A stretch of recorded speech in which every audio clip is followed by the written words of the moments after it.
নমস্কার বন্ধুরা, আমার একটা নতুন ব্লগে আপনাদেরকে স্বাগত। দেখুন, আজকে সকাল থেকে খুবই ব্যস্ত আমি রান্নাবান্না নিয়ে, কারণ আজকে বৃহস্পতিবার, আমার হাজব্যান্ডের ছুটির দিন। তো বাড়িতে তো রান্নাবান্নার ঝামেলা লেগেই থাকে। তো আজকে আমি সিম্পল রান্না করছি, বেশি কিছু করছি না। সকালে এক প্রস্ত হয়ে গেছে জলখাবারের রান্নাবান্না। তো এখন চিকেন এনেছি আমি। দেখুন, চিকেনটা আমি ম্যারিনেট করে নেবো, যেহেতু আমার অনেক দেরি হয়ে গেছে, প্রায় 12টা মতো বেজে গেছিলো।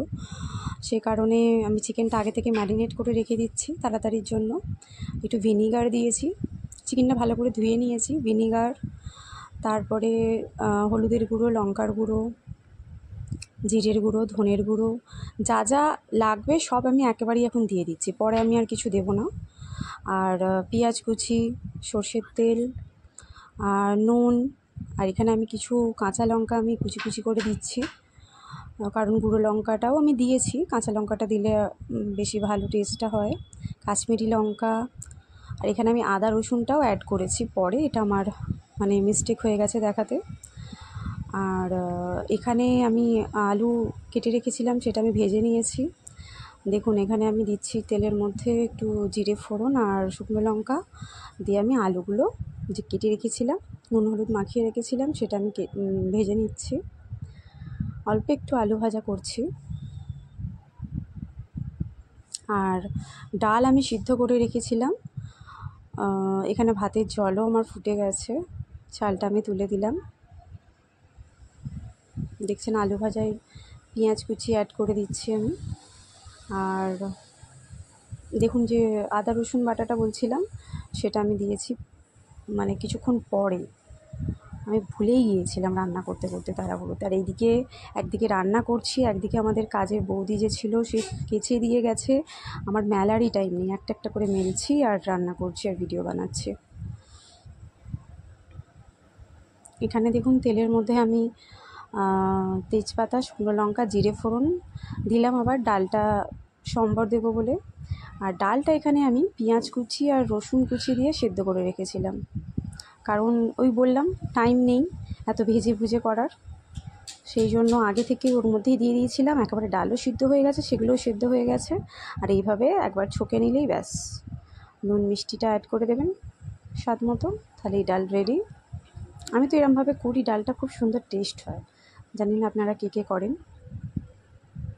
আর এখানে আমি ভাতের সাথে পেঁপেও একটু সেদ্ধ দিয়ে দিয়েছিলাম।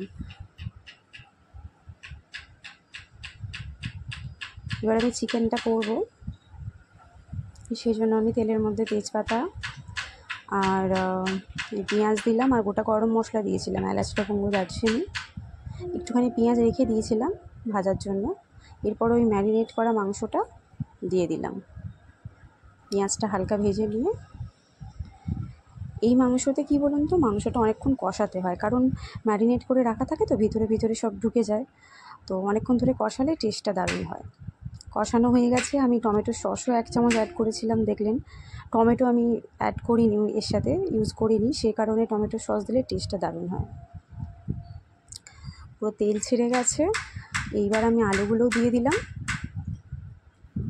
চিকেন তো এমনি কষাতে কষাতেই সিদ্ধ হয়ে যায়, সেটা আপনারা সবাই জানেন, অনেকে কষাও খায়। এটা যে পর্যায়ে এখন চলে গেছে, এটা এমনি আলুটা যদি না অ্যাড করতাম এমনিই খাওয়া যেত কষানো। এরপর নুনটাও আমার একটু লাগতো, সেই কারণে আমি নুনও একটু দিলাম, দিয়ে এবার আমি জল দিয়ে দেবো।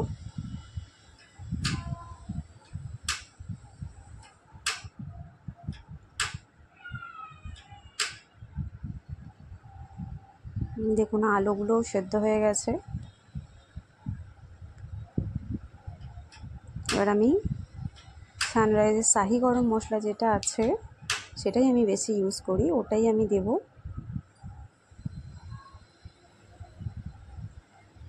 আর একটুখানি ঘি দেব। এটা আমার ছেলের পছন্দেতে আমি দিয়েছি, কারণ ও পছন্দ করে, ওই বললো মাম্মা ওইরকমভাবে করো, সে কারণে।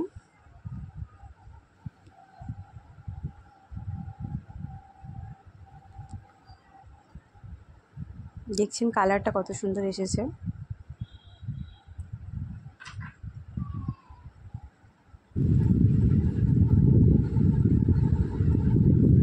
এখানে এখানে হয়েছে দেখুন, চিকেনটা হয়েছে করেছিলাম, আর সকালে যে জলখাবারে করেছিলাম বললাম না, ওটা দেখানো হয়নি। সোয়াবিনের তরকারি আর পরোটা করেছিলাম, এটা ডাল আর আলু ভাজা। এটা আমার ছেলেকে দিয়ে দিলাম খেতে, কারণ চিকেন হলেও খুব তাড়াতাড়ি খিদে পেয়ে যায়।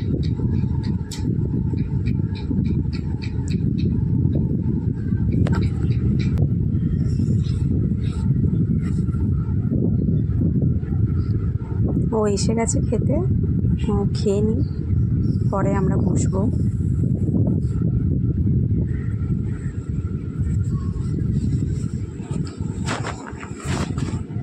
ওকে আমি জিজ্ঞেস করছিলাম তোকে খাইয়ে দেবো, ও বললো না, কারণ ওকে বেশিরভাগ সময় খাইয়ে দিই বা মেখে দিতে হয়, কিন্তু আজকেও নিজে হাতেই খাবে।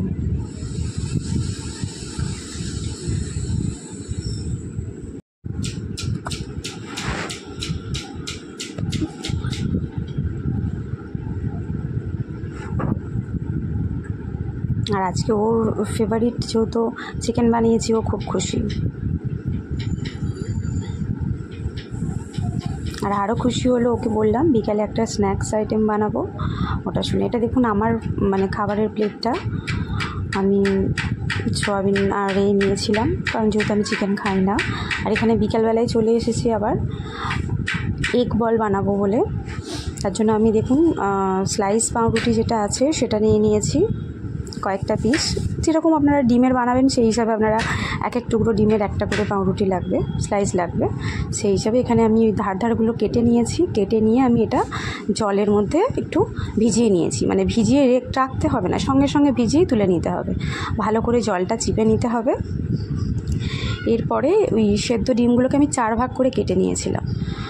এখানে ডিমের মধ্যে আমি একটু নুন ছড়িয়ে দিচ্ছি আর গোলমরিচের গুঁড়ো ছড়িয়ে দেবো। দেখুন গোলমরিচের গুঁড়ো ছড়িয়ে দিচ্ছি। ক্যামেরাটা এখানে ঠিকঠাক ধরা হয়নি, এই জন্য একটু অসুবিধা হবে আপনাদের দেখতে। এরপরে আমি একটা বাটির মধ্যে পেঁয়াজ কুচি করে নুন দিয়ে চটকে রেখেছিলাম, যাতে পেঁয়াজের জলটা বেরিয়ে যায় আর পেঁয়াজটা নরমও হয়ে যায়। এর মধ্যে আমি এবার একটু গোলমরিচের গুঁড়ো মিশিয়ে দিয়ে ভালো করে মাখিয়ে নেব।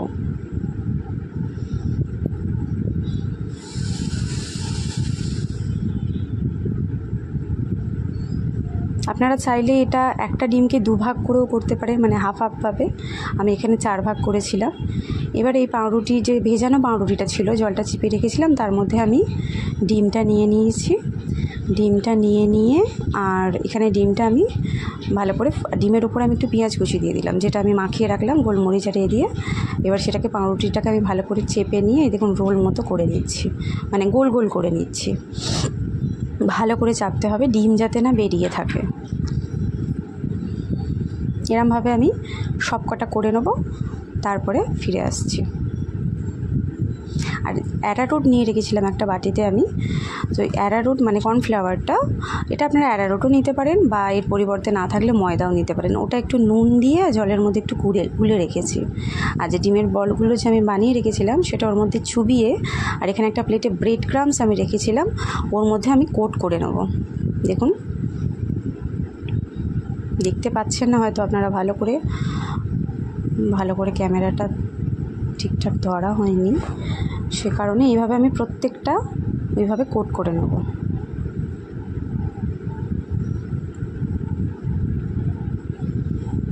কোট করে নিয়ে ফিরে আসছি। এটা খুব আস্তে আস্তে করতে হবে, কারণ পাউরুটিটা ভেজানো আছে, সেটা খুব নরম, তার মধ্যে আমি একটু চাপ দিলেই জিনিসটা ভেঙে যেতে পারে, ফেটে যেতে পারে। খুব হালকা হাতে করতে হবে। আর ওখানে আমার কড়াইও গরম হয়ে গেছে, আমি কড়াইতে তেল দিয়ে দিয়েছি, তেলটাও গরম হয়ে গেছে। এবার আমি একটা একটা করে ছেড়ে দেবো আস্তে আস্তে ওর মধ্যে। একসাথে আমি বেশি দেবো না, কারণ বেশি দিলে উল্টাতে গেলে ভেঙে যেতে পারে, একটার সাথে একটা লেগে যেতে পারে। আমি 3টেই দিয়েছি। আর একটা কথা আপনাদের বলে রাখি, এটা ভাজার সময় একদম খেয়াল রাখবেন একটা জিনিস, ডিম যদি বেরিয়ে থাকে না কোটিংটার বাইরে, তাহলে কিন্তু এটা ফাটতে পারে, যেরকম আমার ক্ষেত্রে হয়েছিল, খুব জোরে ফেটেছিল। আর সেখানে কোইন্সিডেন্টলি আমি ছিলাম না, তার আগে অবধি আমি ছিলাম, কোনো কারণে আমি একটু সাইড হয়ে গিয়েছিলাম, তো তখনই ওটা ফেটেছিল। প্রচণ্ড বাইরে তেল ফেল ছিটকে একদম বিচ্ছিরি ব্যাপার হয়ে গিয়েছিল। তো আপনারা একটু সাবধানে করবেন, ওই জিনিসটা খেয়াল রাখবেন। এখানে আমি পাশে চাও বসিয়ে দিয়েছিলাম, কারণ এগ বলের সাথে চা দারুণ একদম জমে যাবে সন্ধেটা। আর এখন সন্ধে 6টা মতো বাজে।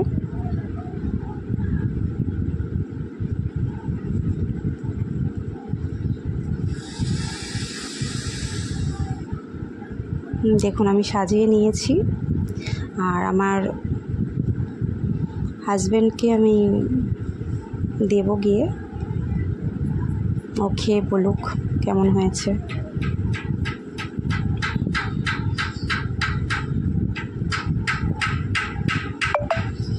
কারণ অনেকক্ষণ থেকে চা খাবো করছে, আমার এগুলো বানাতেও একটু দেরি হলো।